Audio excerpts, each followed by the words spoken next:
hello et salut, c'est Version Française, votre magazine de la mode, de la déco, du design, de la culture, du chic, tout simplement à la française. Et aujourd'hui, j'ai le plaisir de vous emmener à Cannes, sur la Côte d'Azur, pour une émission 100% douceur de vivre.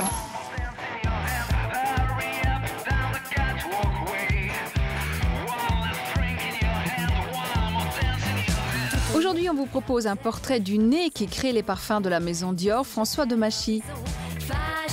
Escapade très spéciale en Corse, à Calvi on the Rocks, pour un repérage si Sex and Sun. Focus sur Baccarat, la brillante maison nous ouvre les portes de ses ateliers. La relève du bon pain, c'est Émile et Jules, deux jeunes boulangers novateurs qui font leur propre farine. Et tout de suite, ces points de vue, un regard affûté sur les nouveautés stylées de la semaine chic. Version française, c'est maintenant.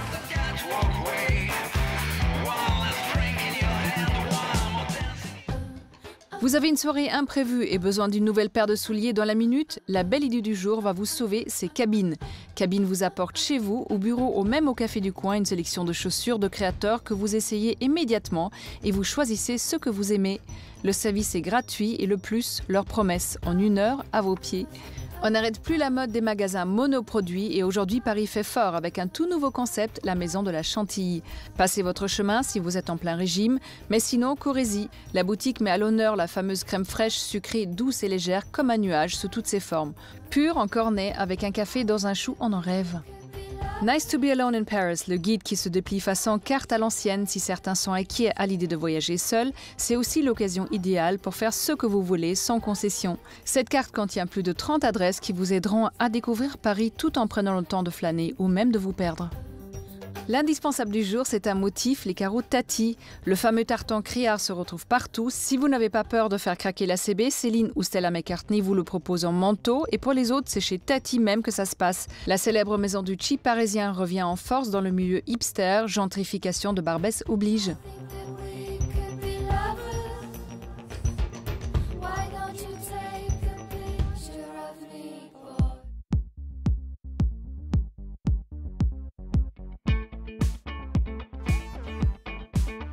Et tout de suite, Version Française va éveiller tous vos sens. Notre invité du jour est François Demachy, parfumeur et né star de la maison Dior. Il nous ouvre les portes de son univers qui sent très bon la rose.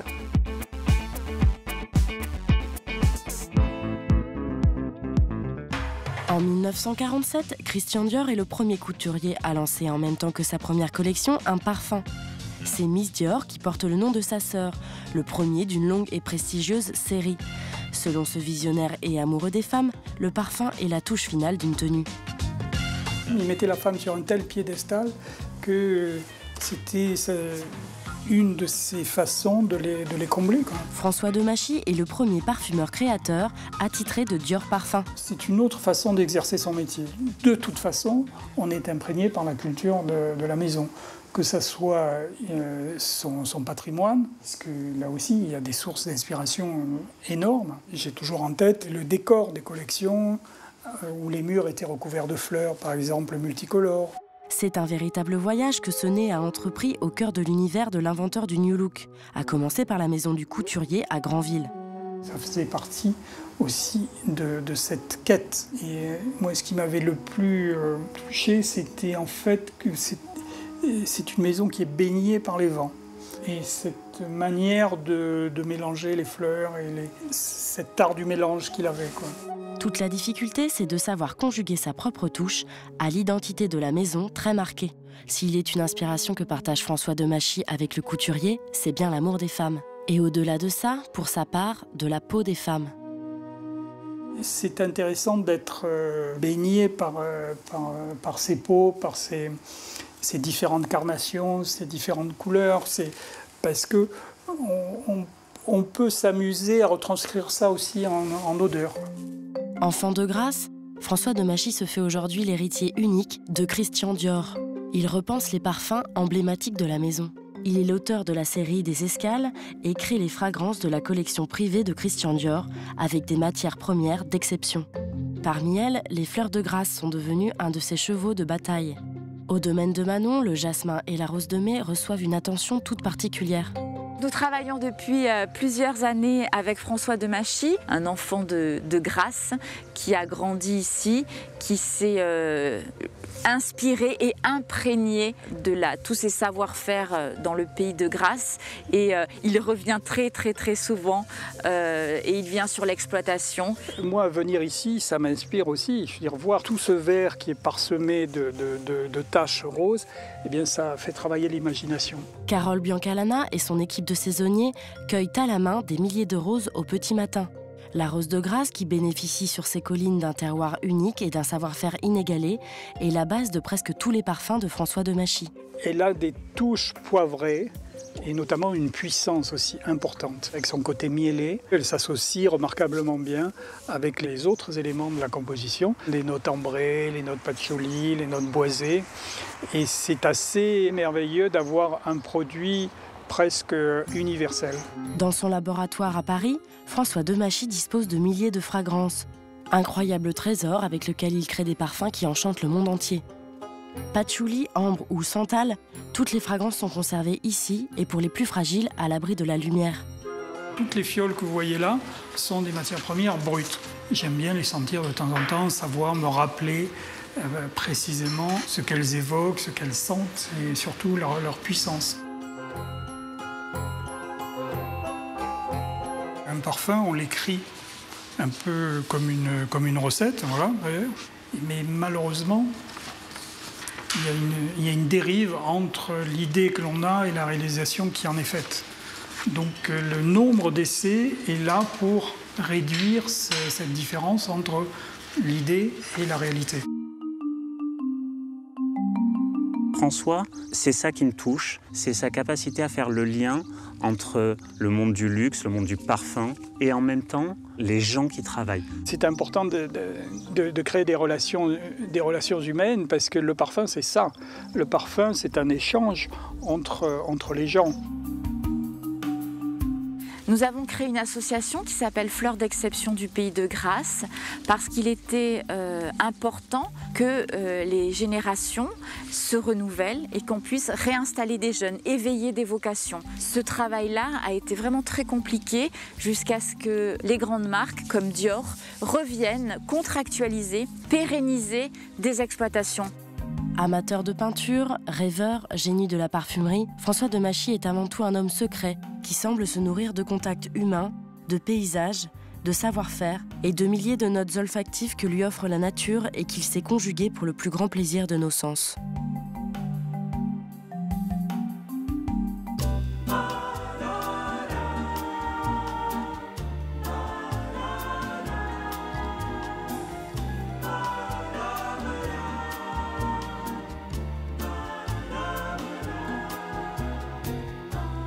François, vous l'avez dit, les parfums, pour vous, ne pourraient pas exister sans les femmes. Et quel serait le parfum que vous pourriez créer pour la Parisienne si vous aviez envie de le faire?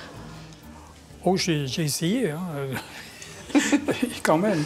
Mais encore faut-il s'entendre sur le portrait de la Parisienne tel qu'on peut le faire. Mais votre vision de la Parisienne, on va dire. Oui, dans mon esprit, je vois plutôt une femme indépendante, volontaire, libre et donc traduit en composition. Ça me permet de rechercher des accords peut-être un petit peu nouveaux, un petit peu limite de la provocation, mais qui sont en tout cas qui interpellent et sûrement pas quelque chose de trop classique ou trop bien pensant, trop propre, quoi. Dans votre labo, il y a plus de 600 composants de matières premières. Oui, mais il y en a plus que ça même. Plus que ça même. Oui. Ouais, c'est énorme. On vous imagine comme un espèce de super chef d'orchestre avec tous vos fioles. Et est-ce que c'est possible de créer une symphonie tous les jours? D'abord, ça ne se crée pas sur commande. On n'est pas d'un coup, on ne s'assoit pas, d'un coup on dit tiens, je vais faire un parfum. Un parfum, c'est quand même quelque chose de, même si ça n'a pas l'air, et c'est plutôt une qualité, de réfléchi, mais il faut que ça soit réfléchi, pensé, essayé. Mais c'est justement ça aussi qui est très difficile dans votre métier, parce que tous les artistes doivent se reposer à un moment donné, mais un nez, il ne se repose jamais. C'est tout le temps des influences. Je me considère plus comme un artisan que comme un artiste, mais bon. Mais vous pouvez l'essayer, je veux dire, vous-même. C'est-à-dire que c'est plus facile de sentir par comparaison que dans l'absolu. Dans l'absolu, le nez se fatigue relativement vite. De toute façon, c'est un entraînement tous les jours. Oui, bien sûr. De toute une vie. Comme un athlète, oui. Mais c'est pas non plus, c'est pas un effort. Hein. Parce que tous les jours, on sent des matières simples, justement pour recadrer un peu la mémoire. La mémoire olfactive est une mémoire qui est extrêmement précise, extrêmement vivace et très longue, mais il faut éviter qu'elle dérive.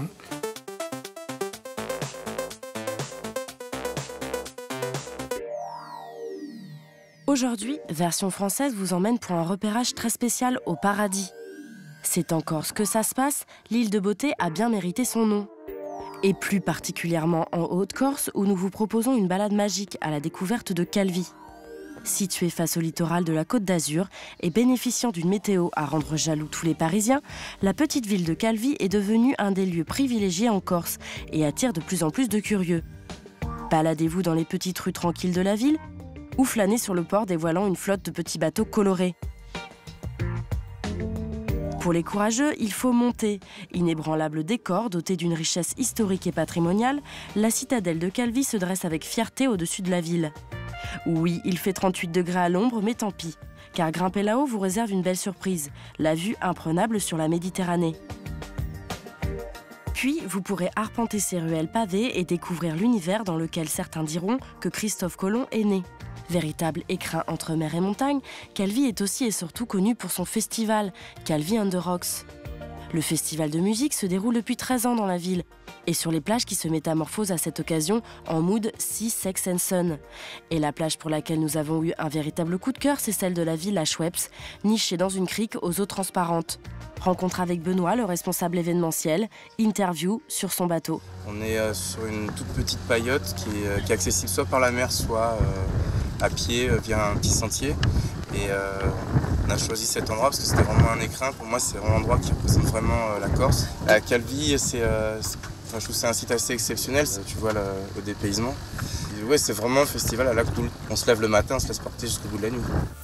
Et oui, car à Calvi, la fiesta, ça commence fort sur la plage dès le début de journée. À Calvi, il y a des filles, beaucoup de filles qui dansent.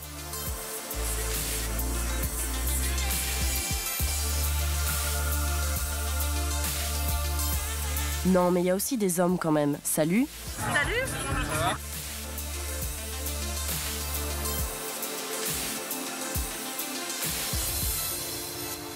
Mais à Calvi, on est surtout là pour la sélection musicale pointue.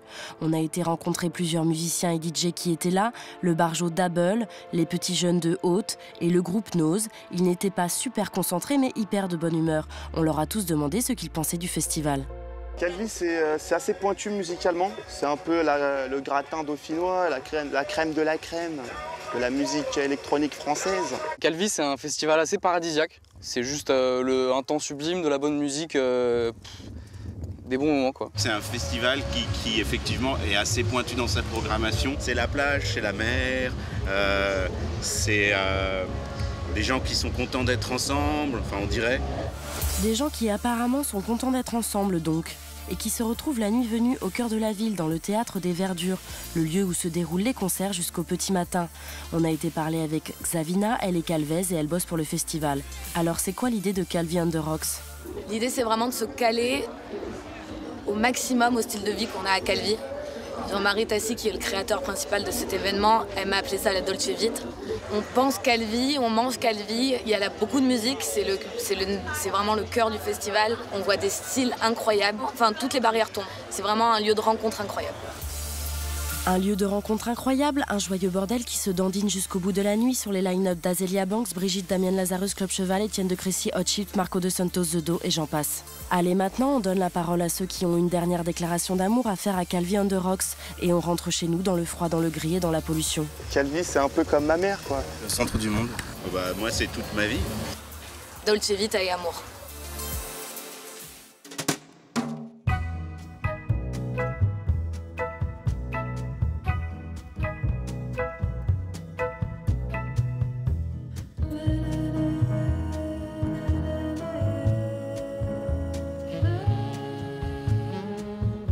Et François, dans l'absolu, qu'est-ce que vous aimeriez laisser, quel sillage vous aimeriez laisser pour la maison Dior de ce que vous avez fait pour eux? J'ai pas de velléité de laisser un sillage, juste pouvoir transmettre ce qui m'a été donné et essayer de transmettre les choses en bon état, quoi. J'ai pas de velléité de laisser une signature particulière, parce que de toute façon, que vous vouliez ou pas, c'est pas vous qui décidez, donc ça change rien du tout, non. Et juste pour terminer, quelles sont vos inspirations du moment, sur quoi vous travaillez en ce moment? On travaille toujours sur plusieurs projets, parce que ça permet une largeur de vue importante et riche d'enseignement, parce que ce qui ne fonctionne pas d'un côté, peut-être on peut s'en servir différemment de l'autre. Donc c'est très important d'avoir une panoplie assez large. Là, actuellement, précisément, hormis quelques projets qui sont secrets, mais précisément, je cherche à reproduire au plus près des odeurs assez simples de fleurs. Et c'est pas parce que les odeurs sont simples que c'est forcément facile, hein. Donc, parce que c'est à la fois une démarche, c'est-à-dire de recherche un petit peu, ça c'est amusant, mais aussi ça permet d'élaguer et de couper dans mes formules. Mais c'est une quête, quoi. Voilà. Mais c'est ça qui est intéressant. Bon, je crois que c'est un joli mot de fin. Merci beaucoup, François. Merci à vous.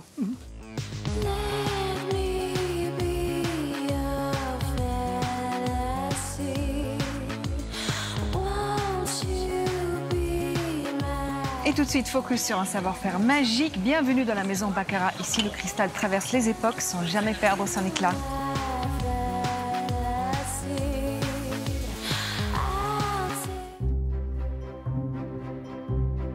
C'est l'un des verres les plus connus au monde. Un des fleurons du luxe, c'est le verre Harcourt. Mais ce verre est surtout le symbole des lumières et de la brillance de l'artisanat à la française.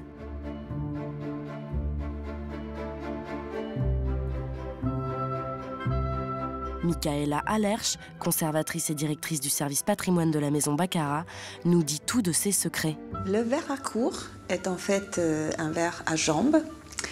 Il est reconnaissable par son pied hexagonal, la jambe à triple bouton facetté et la paraison en forme de gondole, et qui est reconnaissable particulièrement par sa taille en forme de côte plate large.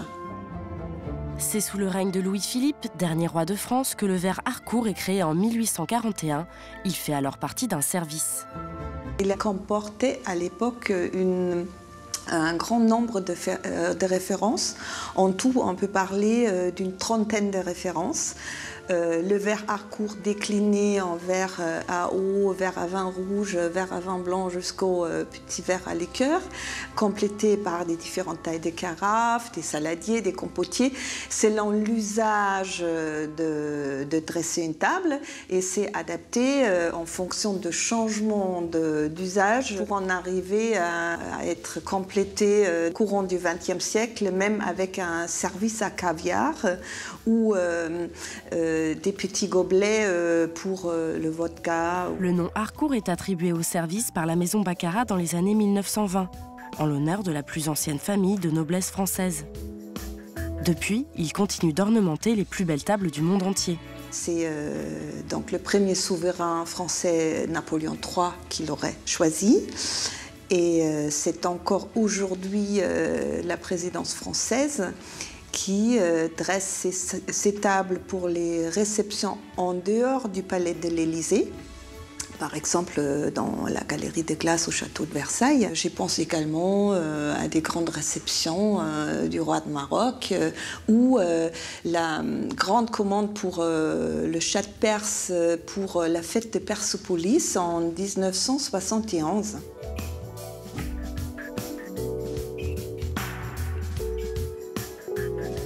Donc c'est le service Harcourt qui a été commandé avec, dans les armoiries pour Jean-Paul II pour le Vatican. Le verre est toujours réalisé par plusieurs corps de métier dans les ateliers situés dans la commune de Baccarat en Lorraine.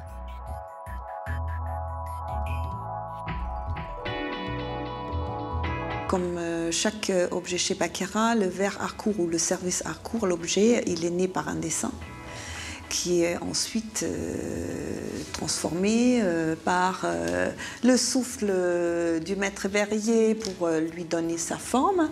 C'est cette partie qu'on appelle le travail à chaud, dans les ateliers de la manufacture, qui ensuite, une fois refroidi, passe dans la partie travail à froid. Et il est donc confié à des maîtres tailleurs pour lui donner sa forme finale et de sublimer la matière par l'art des maîtres tailleurs pour y appliquer cette fameuse taille côte plate large. Emblématique de l'esprit intemporel de la cristallerie, le verre a été décoré par de nombreux artistes.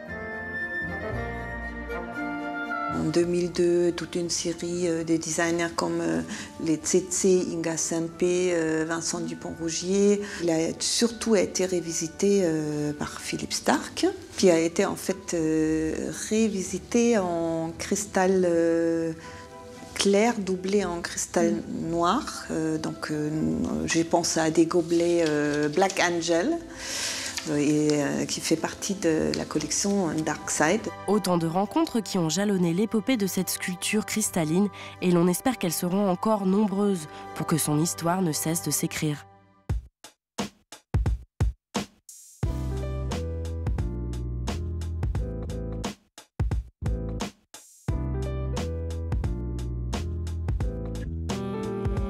Sur un point, tous les Français sont d'accord, un bon repas s'accompagne d'un bon pain. C'est le défi qui se lance tous les jours. Émile et Jules, deux jeunes boulangers parisiens. Attention, la relève arrive.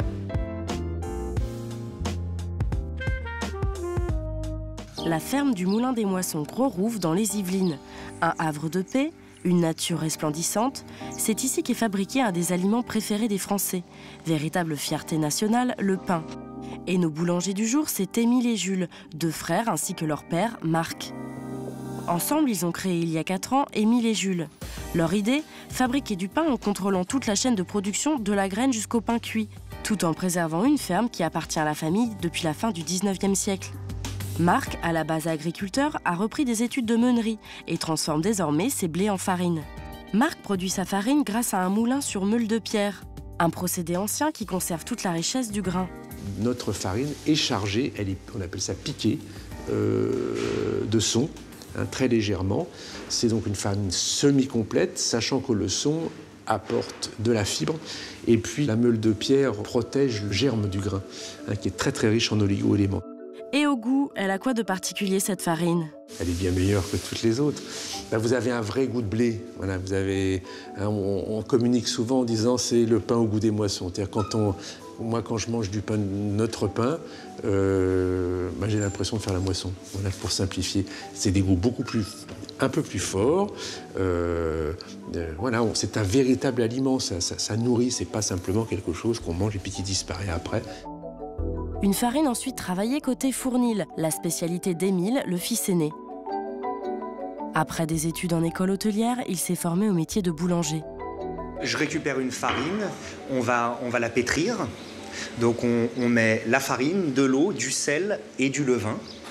On fait des pétrages très lents pour que les arômes se développent lentement. Ensuite, on divise la pâte. On la laisse reposer, on la laisse détendre.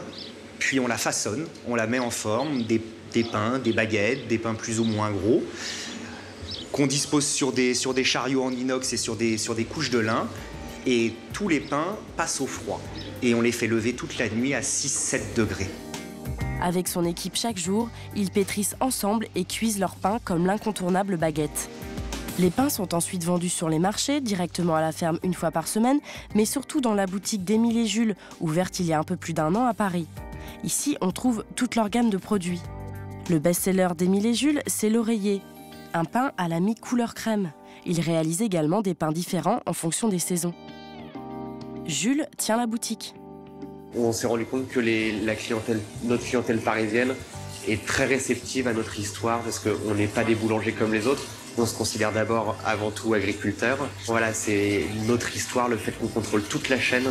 C'est ça qui plaît et qui intéresse les clients. Ils sont vraiment réceptifs. Nos ambitions, c'est d'ouvrir une deuxième boutique à Paris et peut-être d'autres après, même sûrement d'autres après. Et voilà, c'est vraiment ça, c'est de développer. Là, on passe un quart de la capacité de notre ferme en céréales. Et l'objectif et nos projets, c'est de passer la totalité en pain.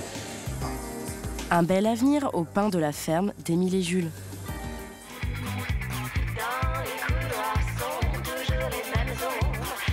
Version française est déjà finie. J'espère que cette petite escapade au soleil vous a plu. Alors soyez chic toujours et retrouvez-nous la semaine prochaine. Ciao!